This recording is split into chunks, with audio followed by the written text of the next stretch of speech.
Experience on two wheels brings some clever tricks that aren't immediately obvious to new riders. Over years of riding, seasoned bikers pick up little techniques and habits that make riding smoother, safer, and more enjoyable. Here are 9 tricks only the most experienced riders know, and you might wish you'd known them sooner. Number 1. Trail braking through corners. Trail braking is a technique where you continue to apply a little front brake as you enter a turn, then gradually release it through the first part of the corner. This trick helps keep the bike's front suspension compressed for better traction and a tighter line. Newer riders are taught to do all braking before a turn, but experienced riders know that gently trailing a bit of brake into a curve can stabilize the bike and adjust your speed precisely. It's not about slowing down a ton, it's about maintaining balance and control. Done correctly, trail braking can make your cornering feel smoother and more confident, especially when a turn tightens unexpectedly. Number 2. Using the clutch friction zone and rear brake for slow speeds. Ever see a rider execute a full lock U-turn effortlessly or crawl in traffic without wobbling? They're likely using the clutch friction zone and a bit of rear brake, a classic low-speed control trick. Here's how it works. Keep the engine revs slightly up, slip the clutch to control power, and drag the rear brake lightly.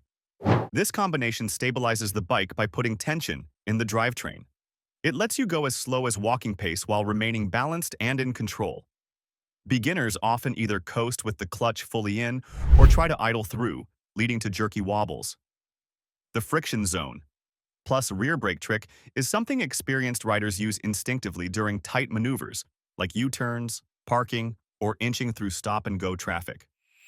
It's the secret to no more duck-walking the bike with your feet. Number 3. Rev matching on downshifts. Experienced riders usually shift gears more smoothly, especially when downshifting. Their secret? Rev matching. This means blipping the throttle a bit as you downshift to raise the engine RPM to match the lower gear. When you release the clutch, the transition is smooth and the bike doesn't lurch or skid the rear tire. New riders often just clunk down through gears, which can jolt the bike or cause engine braking surprises. The rev match technique takes a little practice. As you pull in the clutch and click down a gear, give the throttle a quick little twist, then release the clutch. Done right, the engine speed meets the transmission speed of the lower gear, resulting in a buttery, smooth downshift. It's easier on your bike and maintains stability, especially if you're downshifting while entering a turn or coming to a stop briskly. Your transmission and your passenger will thank you for learning this trick. Number 4. Late apex lines for better cornering. Picking the right line through a curve is something that comes with experience. One trick seasoned riders use is the late apex line. Simply put, it means initiating your turn a tad later than you might instinctively do, staying wider for longer, and then cutting in toward the apex a bit later. Why? It gives you a better view through the turn and keeps you in your lane if the corner tightens unexpectedly. Newer riders often turn in too early and end up drifting wide at the exit. An experienced rider hangs out wide, waits, then tips in and apexes later so they can smoothly hit the exit. It's a trick from racing that absolutely applies to street riding. It can be the difference between comfortably making a turn versus running wide because the curve was sharper than you thought. Number 5. Reading traffic like a hawk. One of the invisible skills veteran riders have is keen traffic sense. They know how to read subtle cues like the twitch of a car's front wheel or a car in the next lane creeping toward the line and anticipate what's about to happen. They'll notice if a driver's head is turned and adjust position accordingly. New riders are often focused on themselves or just immediately in front, whereas experienced riders have a wide radar, scanning mirrors, and far ahead, always asking, "What's that car up there going to do?" This proactive mindset is why seasoned riders seem to almost predict hazards before they happen. Start practicing this. Scan for those little clues in traffic and give yourself extra space and readiness. It will feel like you've developed a sixth sense for trouble, which is basically what experienced riders have done over time. Number 6. Covering the controls. When you expect potential trouble, shave down your reaction time by covering your controls. Riding with at least 2 fingers resting on the front brake lever and your foot over the rear brake, and a couple fingers on the clutch, means you can react instantly. You don't have the delay of moving your hand from the grip to the lever.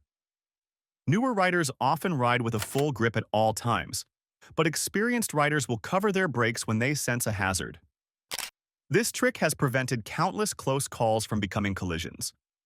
It becomes a simple habit. In high-risk scenarios, hover those fingers over the brake and clutch, ready to act. Number 7. Grip the tank with your knees. This is a small trick that yields big benefits in control and comfort. By gently gripping the motorcycle's tank with your knees, you take weight off your arms and stabilize your body.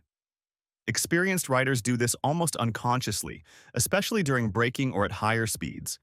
It prevents you from sliding forward and keeps the bike feeling like an extension of you. New riders often have a loose lower body and a tight upper body. But it should be the opposite. Secure with the legs, relaxed with the hands. By pressing your knees into the tank, you can release that death grip on the bars. This reduces fatigue your core, and legs are doing more of the work bracing you, rather than your wrists and arms. Lightly anchoring with your legs lets your hands steer the bike with a gentle touch. That's what seasoned riders do. Number 8. Lifting a fallen bike the smart way. Dropping a bike can happen to anyone, but an experienced rider likely knows how to pick it up without straining their back or risking another drop. The trick: back up to the bike, squat down, and grab the handlebar with one hand and a sturdy rear part with the other. Keep your back straight and use your legs to walk the bike upright, step by step. By pushing with your legs and butt, you leverage your strongest muscles. Inexperienced folks often try to muscle it up from the side, bending over, which is hard and can hurt your back. The experienced method lets even a smaller person lift a big bike. Also, remember to put the side stand down on the lower side before lifting, so that once you get it upright, it won't tip over the other way. Knowing this trick means a dropped bike is a brief annoyance, not a disaster. Number 9. Wearing earplugs for long rides. This might surprise newer riders, but many seasoned riders absolutely swear by earplugs or other hearing protection, especially on longer rides or highway commutes. Wind noise at 60+ mph is fatiguing and can even damage your hearing over time. Experienced riders know that reducing that noise helps them stay focused and less tired. It's not about blocking out all sound. You can still hear sirens or horns, but the harsh wind roar is dampened. The result is you can ride longer with more concentration and arrive less drained. Beginners often don't realize how loud it gets under a helmet at speed, or they worry they won't hear things with earplugs.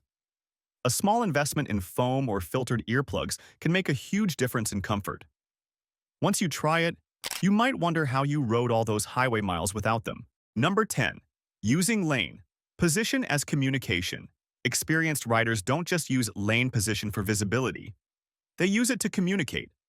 Subtle shifts within your lane can signal your intentions to drivers around you. Moving slightly left in the lane can discourage cars from merging into you, while drifting right can create space from oncoming traffic or turning vehicles. When approaching intersections, seasoned riders adjust their lane position to be seen in mirrors or headlights, not just to be in the lane. This isn't aggressive weaving, it's deliberate positioning. New riders often stay frozen in the center, but veterans are constantly adjusting based on traffic flow, road conditions, and escape routes. Over time, lane position becomes a quiet language between you and other vehicles. When used correctly, it reduces close calls and makes traffic feel more predictable and manageable.